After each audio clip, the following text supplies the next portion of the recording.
7h49. Vamos conversar então com a Caroline Borges, diretora executiva da Heavy Gestão de Pessoas. Tudo bem, Carol? Boa semana, bom dia. Bom dia, Tebas, bom dia, Ariane, Diego, os nossos ouvintes. Bom dia. Hoje um assunto importante, a sucessão a empresas familiares. A gente sabe que a economia tem uma participação muito importante, muito forte nas empresas familiares, então é um tema importante para muita gente, né, cara? Com certeza, Tebas.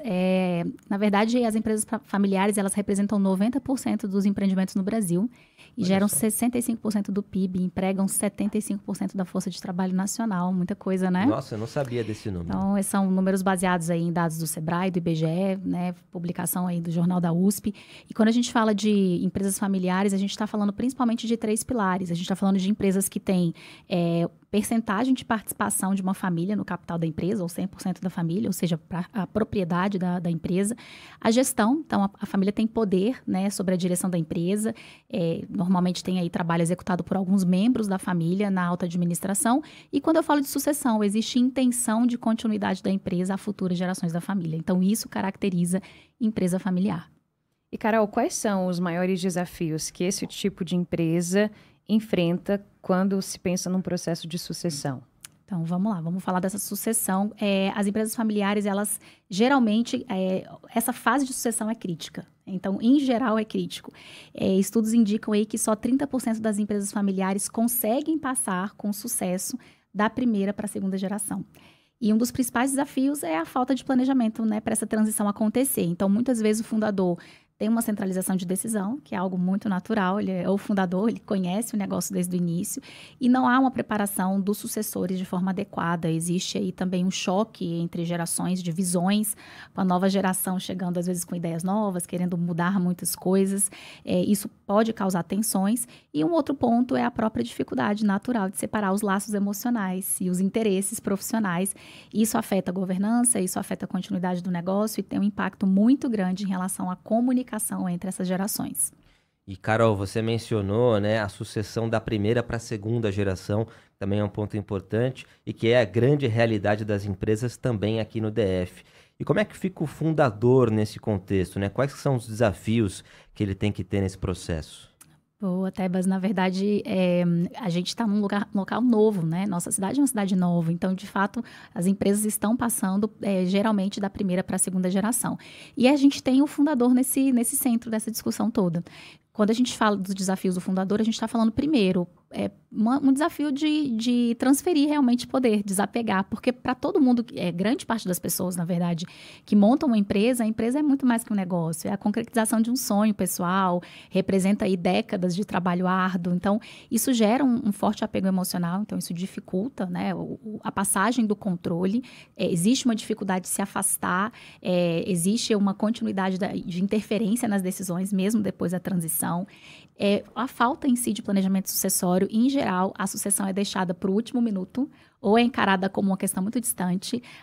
Falta a nós, às vezes, a consciência de que a gente é finito, né? E que a gente nem sabe a hora que a gente vai. Então, deixar a empresa preparada e pensar nisso de forma realmente mais precoce, né? Um pouquinho antes, talvez de um problema de saúde. Então, é muito comum a gente se deparar com situações em que o fundador vai embora e, às vezes, quem está sucedendo não sabe nem por onde começar. Não tem realmente aquela maturidade no negócio. A escolha em si do sucessor, a gente sabe que isso gera uma série de conflitos internos, inclusive dentro da empresa, algumas pressões sociais, pressões familiares, a preparação em si dos sucessores. Então, o preparar em relação a conteúdo, a formação, mas não só isso, é importantíssimo que os sucessores estejam dentro do negócio desde cedo, na operação, conhecendo a fundo a operação. Existe naturalmente um conflito de gerações, isso não acontece só a nível sucessório, existe conflito de geração dentro dos ambientes. Então, isso é algo que precisa ser visto com cuidado e uma própria preocupação do fundador se a cultura organizacional vai ser mantida, se quando ele não estiver mais ali, aqueles valores fundamentais, pilares de negócio, serão ainda preservados. Esses são os principais desafios do fundador nesse processo.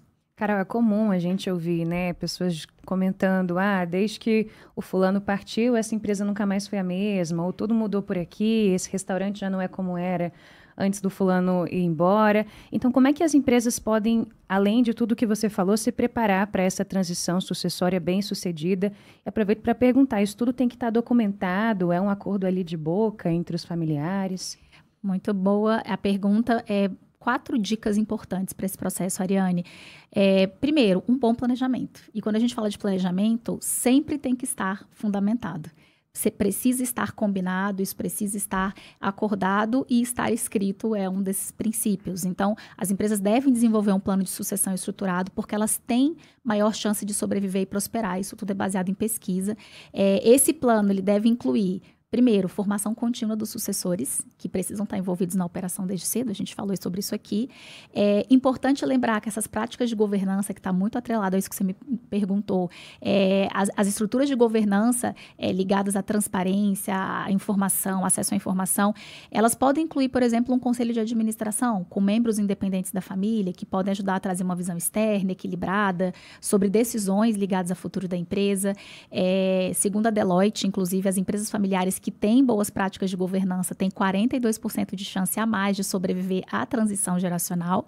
E é importante definir também claramente as responsabilidades e expectativas para evitar os conflitos internos.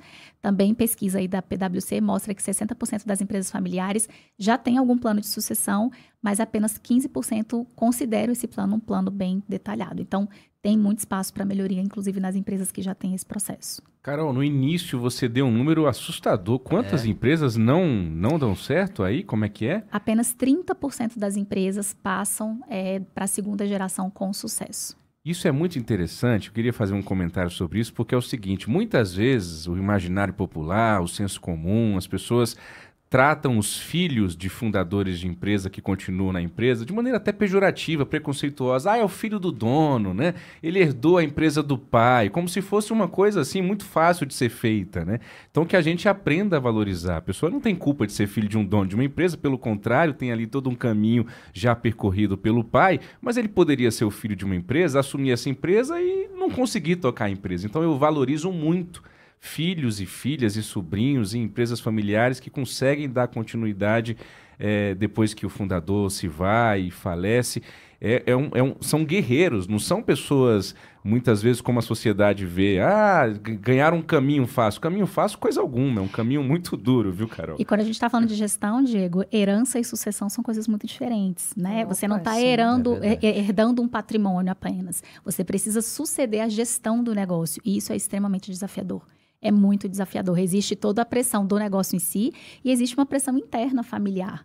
Então, de fato, essas empresas precisam começar a se preparar antes. Nós temos vários casos aqui no Brasil e no mundo. Essa participação de empresa familiar grande não acontece só no Brasil, no mundo inteiro. Empresas familiares têm um impacto muito grande em termos de geração de riqueza econômica. Então, precisa ser olhado com cuidado. Mas esse é um tema novo, tá? Então, para vocês terem uma ideia, começou a se falar disso na década de 80, dentro das universidades. Olha só, é um assunto muito bom, hein, Tebas? Muito bom, coluna interessantíssima da Caroline Borges, diretora executiva da Rev Gestão de Pessoas. Carol, obrigado aí, muito interessante mesmo, e até a próxima semana. Até a próxima, pessoal. Ótima semana.